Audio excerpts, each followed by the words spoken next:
जब उनमें से किसी को बेटी के पैदा होने की खबर मिलती है तो उसका मुंह गम के सबब काला पड़ जाता है और वो अंदर ही अंदर घुटने लगता है, और उस खबर बद के सबब जो वो सुनता है लोगों से छुपता फिरता है, सोचता है कि आया जिल्लत बर्दाश्त करके लड़की को जिंदा रहने दे या जमीन में गाड़ दे। देखो, ये जो तजवीज करते हैं बहुत बुरी है, और उसी की निशानियों में से है कि उसने तुम्हारे लिए तुम्हारी ही जिन्स की औरतें पैदा की ताकि उनकी तरफ माइल होकर आराम हासिल करो, और तुम में मोहब्बत और मेहरबानी पैदा कर दी।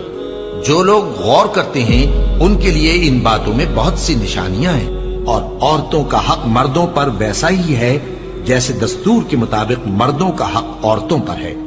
अलबत्ता मर्दों को औरतों पर एक दर्जा फजीलत है, और अल्लाह गालिब है, साहिब हिकमत है।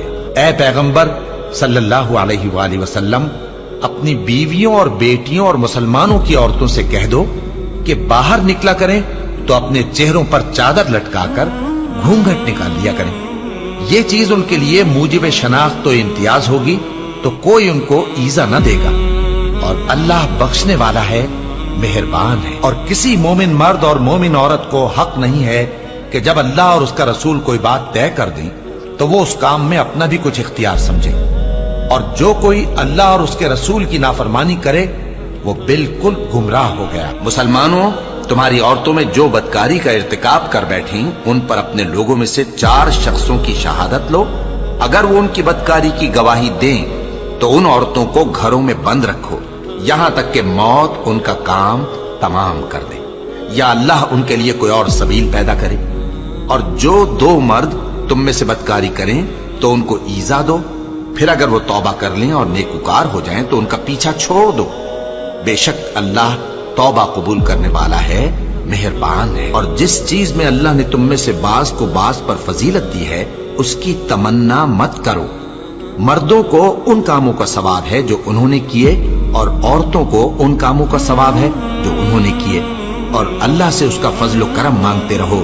कुछ शक नहीं कि अल्लाह हर चीज से वाकिफ है। मर्द औरतों पर हाकिम है, इसलिए कि अल्लाह ने बाज को बाज से अफजल बनाया है, और इसलिए भी कि मर्द अपना माल खर्च करते हैं। तो जो नेक बीबियां हैं वो फर्माबरदार होती हैं, और उनके पीठ पीछे अल्लाह की हिफाजत में माल व आबरू की खबरदारी करती हैं।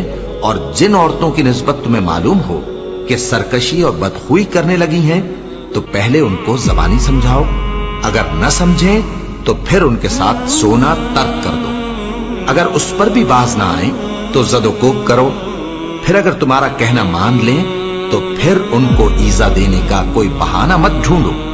बेशक अल्लाह बहुत ऊंचा है, बड़ा है। मोमिनो, तुमको जायज नहीं कि जबरदस्ती औरतों के वारिस बन जाओ, और देखना इस नीयत से कि जो कुछ तुमने उनको दिया है उसमें से कुछ ले लो, उन्हें घरों में मत रोक रखना।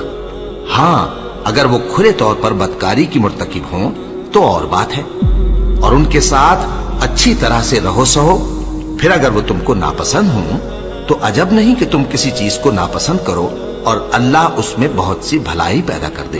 बदकारी करने वाली औरत और बदकारी करने वाला मर्द जब उनकी बदकारी साबित हो जाए तो दोनों में से हर एक को 100 दुर्रे मारो। और अगर तुम अल्लाह और रोज़े आखिर पर ईमान रखते हो तो अल्लाह के कानून को नाफिज करने में तुम्हें उन पर हरगिज तरस ना आए, और चाहिए कि उनकी सजा के वक्त मुसलमानों की एक जमात भी मौजूद हो। बदकार मर्द तो बदकार या मुशरिक औरत के सिवा किसी से निकाह नहीं करता, और बदकार औरत को भी बदकार या मुशरिक मर्द के सिवा और कोई निकाह में नहीं लाता। और ये यानी बदकार औरत से निकाह करना मोमिनों पर हराम है। और जो लोग परहेजगार औरतों को बदकारी का ऐब लगाएं और उस पर 4 गवाह न लाएं तो उनको 80 दुर्रे मारो, और कभी उनकी शहादत कबूल न करो, और यही बदकिरदार है। हाँ, जो उसके बाद तौबा कर लें और अपनी हालत संवार लें तो अल्लाह भी बख्शने वाला है, मेहरबान है।